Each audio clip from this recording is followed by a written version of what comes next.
It's just gone 8 o'clock in the morning, and I had a lovely night's sleep.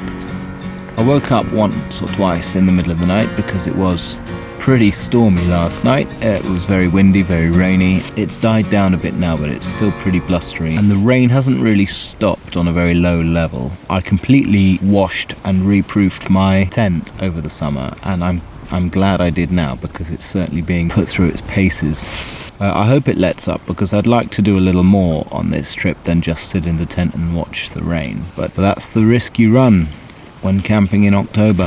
I think with this site being situated where it is, with the mountains on 2 or 3 sides, this whole area turns into a bit of a wind bowl, and it hasn't really stopped battering the tent all night.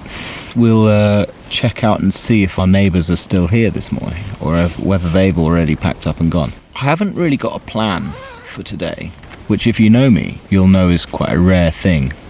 But I guess I'll have to wait and see what the weather does. But for now, I'm going to try and cook up some breakfast, maybe even a little cup of tea, and see how we go from there.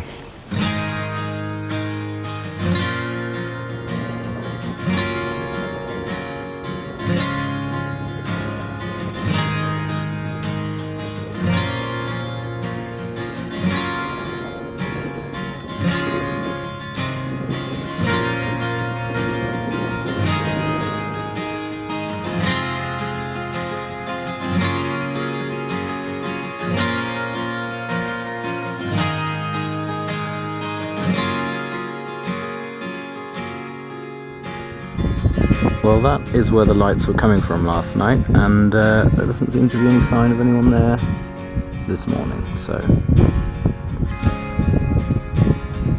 don't know what that was all about, but no new neighbours.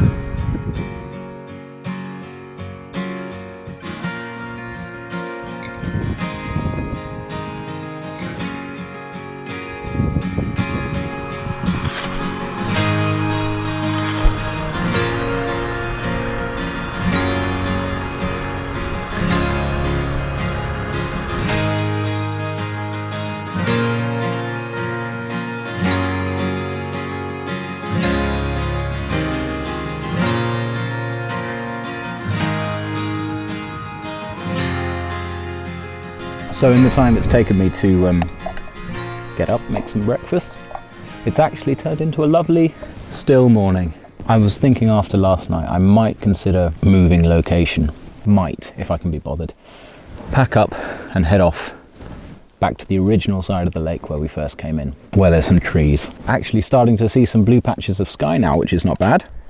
So as much as I'm loving this spot in the middle of the Twin Lakes, I think it's time to pack up and relocate. The wind has been non-stop battering the side of the tent. I'm thinking it's because this valley here is causing a bit of a wind tunnel, and that's just the nature of the place, and that's just how it's going to be for the rest of the day. So I'm going to relocate and hope that the other side of the lake, in amongst the trees, or the edge of the trees, and the fact that the open landscape means that the wind can dissipate a little bit more, means that the wind will be weaker, and I can get a good night's sleep. So it's time to pack up and get out of here.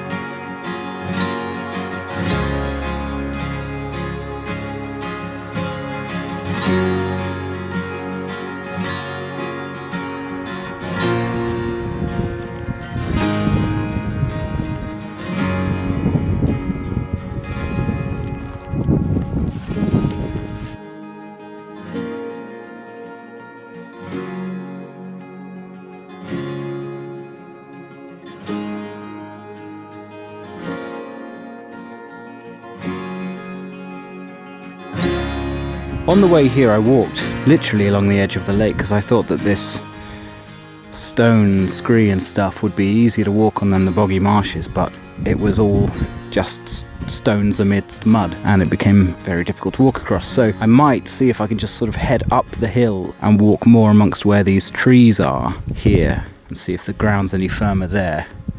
I didn't pack my gaiters because I thought, well, I didn't use them last time, they just took up space in the rucksack. Now look at me. Look.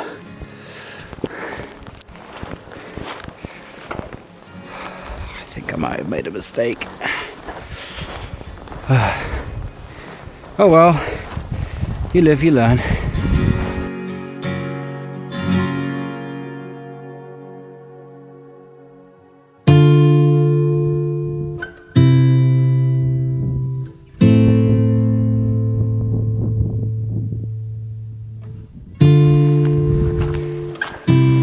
I was wrong. I was wrong. I was very, very, very wrong. Oh, this is like, oh no, not that way. I'm basically walking in a river. I'm in Grimpenmire. Retrace, retrace. Oh, there we go, higher ground. Look at this. Look at this. This is not what you want for a Wednesday morning. I'm going to try and get back down to the shoreline. That shoreline over there. Oh, look at this. Stones. Stones are hard. Let's walk on those.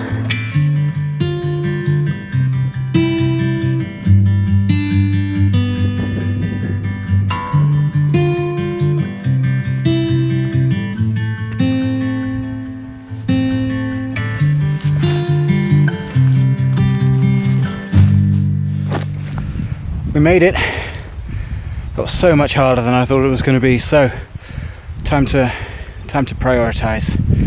First things first.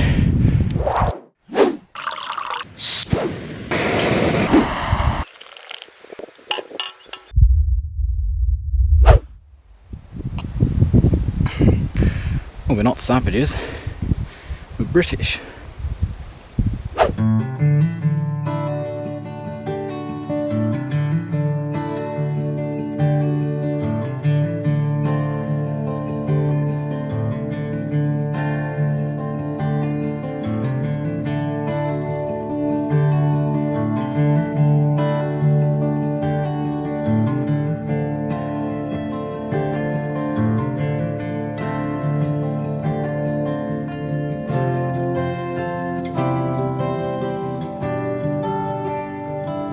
So here we are, back on the other side of the lake, and the tent's all set up in the new location.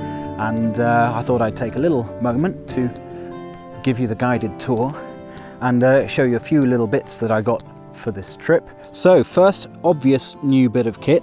This is my new Robens 300 down sleeping bag. I'll be honest, I'm not a massive fan of the colour, but it packs down so much smaller than my last sleeping bag and frees up a lot of space in my bag. Next new thing, which you would have seen me use already, is my new 2-litre water bladder, Osprey, which I use in conjunction with my new Sawyer water filter. So that means I don't have to carry in quite so much water.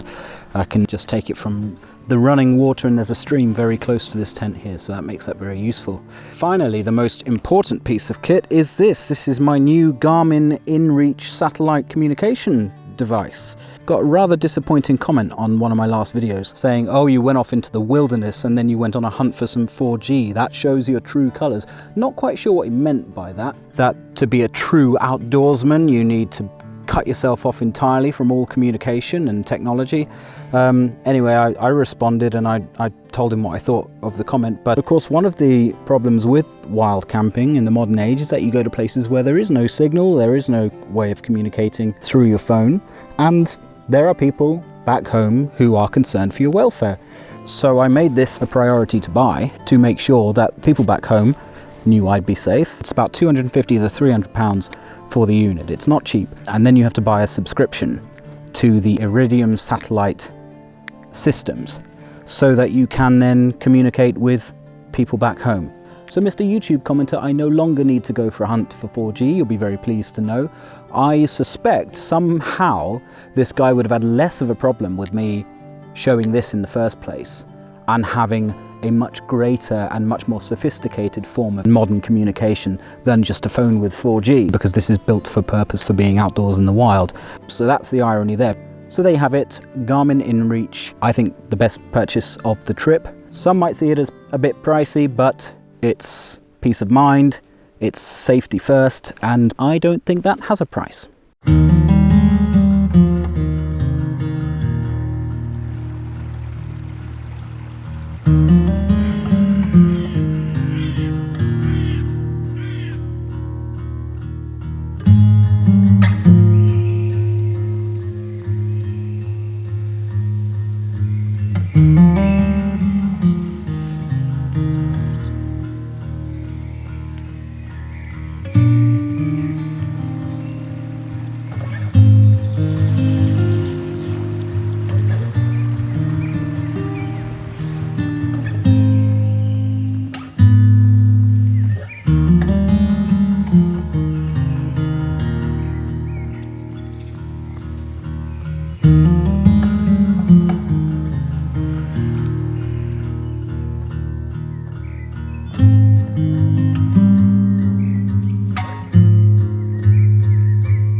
Look at this! The sun's come out! Oh, and just in time for dinner. Dinner for tonight is going to be adventure food. Mushroom pasta. Time to get that on the go.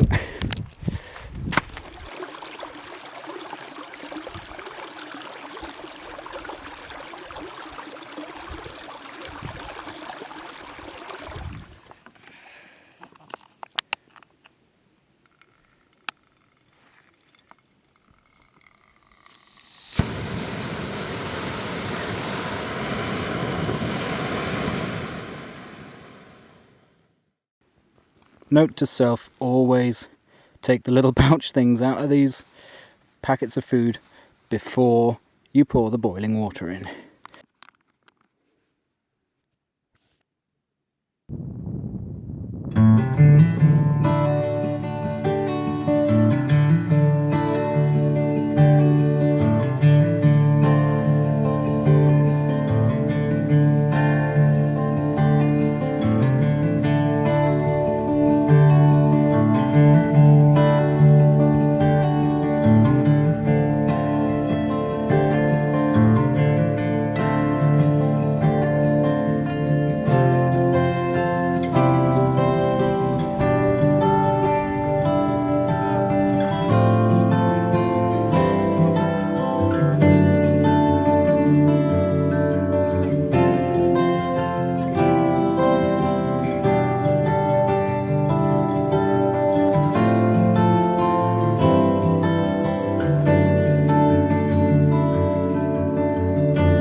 So you remember earlier today when I said, oh, the sun shines out, that's nice, probably time to put some lunch on. And I thought, same as last time, why not? In the 10 or 8 minutes in this case that it takes for the meal to cook in the bag, I go off for a lovely wild swim. You know, I'm not going to lie, I wanted some nice footage of it, that's what we're here for. So I set up my camera, off on the shoreline, and I send the drone up, and I think, that'll be a lovely shot, looking straight down on an aerial view of the lake. You can see the expanse of the water and little old me swimming in the bottom. Put them both rolling, and I brought new wet shoes as well, because that was one thing I learned from Scotland. It was really hard to walk over the rocks in the cold when your feet are going numb from the cold, and it made it easier, and I walked out gradually into the lake, and I actually started to enjoy myself, and I started having a nice little swim. Probably I was in the lake about a minute, and the heavens started opening. My lovely sunny spell that I'd been waiting all day for was finally over. All I knew is I had to save the drone and my camera that was out in the elements. So I dashed it back to shoreline, and as I was swimming I lost one of my shoes. I lost one of my new aqua shoes, so I had to hobble across the beach to run to the remote control for the drone. Now the control for them has a button on it called return to home, and what that does is you press the button and it lifts the drone up to a nice safe height, brings it back to where you first took off the drone, and slowly lands it back on the ground. Whilst it was still pouring with rain, I pressed the return to home button, let the drone do its thing, ran back to the camera, 1 foot hobbling over the rocks, and just got to the camera, and I thought I'd look up and I'd see how the drone was getting on, and the drone had decided to skip the lifting up and moving across part of its return to home, and it decided to just drop. I'll admit it here and now, I yelled, no! No! Who was I yelling at? There's nobody here! And I'll tell you what, nothing gets you over your trepidations over entering freezing cold waters in October than the thought of losing £600 worth of drone and part of your living to the cold watery depths of a North Wales lake. And I ran hell for leather, be damned my single shod foot. I dived into the water and I swam as fast as I could to just underneath the drone, treading water, and then it looked like the drone had stopped moving. It was a weird little standoff between the two of us, and I thought, no, it's probably waiting, and so I swam again back to the, still chucking it down with rain, and I found the remote control, and sure enough there was a warning on it saying, drone has detected that this is not a safe place to land, what do you want to do? So I manually steered it back to the shoreline, landed it on the grass as quickly as possible, ran back to this camera, chucked it all in the tent, dried myself off with a spare t-shirt, and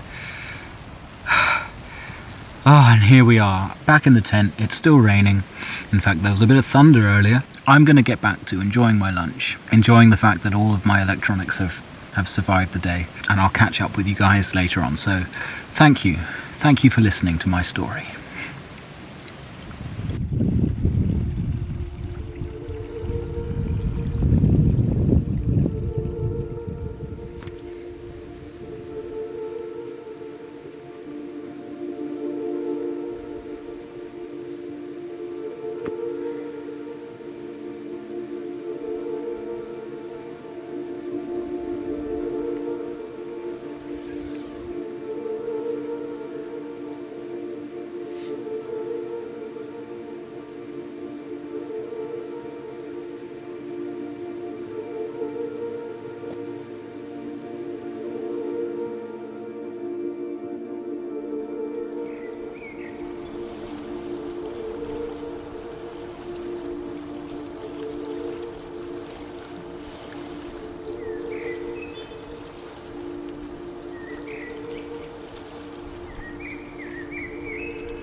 Well, once again, it's turned into the most wonderful, still evening. And dare I say it, there's even blue sky up above. Maybe we might see some stars, you never know. Oh, that is brisk. I want to say that, yes, come spring or summer, I will be out again and having another adventure. And this time I really hope that's true, and it doesn't end up being next October again. In fact, it can't be next October because there are other adventures planned for next October. Yes, already in the books. I'm starting to ramble again now, so I'm going to shut up, look at the scenery until it disappears, and then I'm going to bed. So I will see you all in the morning.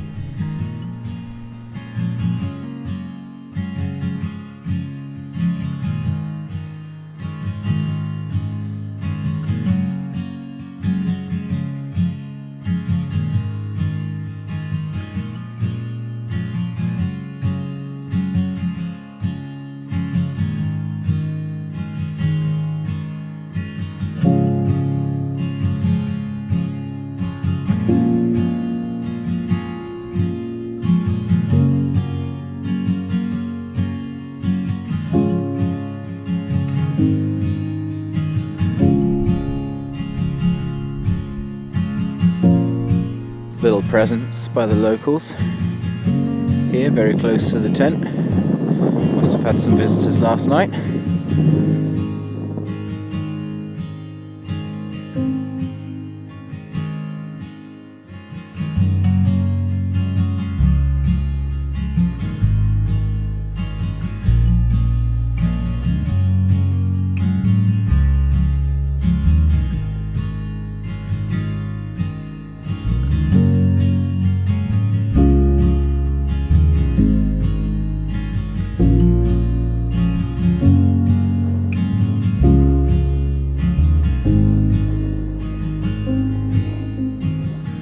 Well, there you have it.